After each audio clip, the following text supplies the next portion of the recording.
Өнгөрсөн январт 2 дахь удаагийн суглааны тохируулалт ML 555 778 25 баримтын дугаартай хаамл дүрэг иргэн болд анхудаа 20 сая төгрөг азтан болжээ. Өчигдөр иргэн болдын гэргий урангаа хүүхдүүдтэйг ирж 20 сая төгрөг хонжирваа баталгаажууллаа. Хоорондоо уялдаа холбоотой нэмэгдсэн хүртгээ албан дотор урамшуулал нэг хувийн хотын албан доторын хэрэгжилт Улаанбаатар хотод хангалтгүй төвшөнд явна гэж нийслэлийн доторын газраас өчигдөр мэдэгджээ. Иймээс энэ сарын 1-ээс эхлэн иргэдэд төлбөрийн баримт хэвлэж өгөөгүй, баримт хэвлэсэн ч нууцлалын баркодгүй, тусгай суглааны дугааргүй аж ахуйн нэг жиргэнийг хуулийн дагуу торгохоор боллоо. Ерөнхийдөө сайхан бэлэг Улаанбаатар төв вокзалын барилгын шинжилэн засварсан ажилтай танилцжээ. Одоогоос төв вокзалыг Улаанбаатарын төмөр замын зөрчигч үйлчилгээний буудлал гэж нэрлээд хажууханд нь буюу 1000 автомашины зогсоолын газарт шинээр Монгол Улсын төмөр замын вокзалыг барихаар төлөвлөжээ.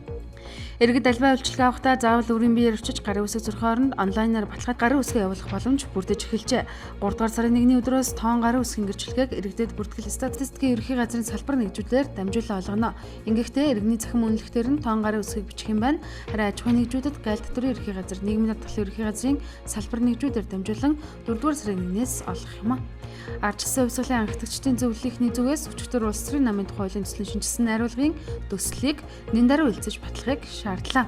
Бурхан халтан үйлд хүнийг хүрээлсэн газар нутгийг дэлхийн өвд бүртгэсэн тухай батламжийг ЮНЕСКОгийн ерөнхий захирал Ирена Бокова Монгол Улсын ерөнхийлөгч Илбэг Доржид өнгөрсөн сарын 12 дугаар сард Парис хотноо албан ёсоор гардуулсан билээ.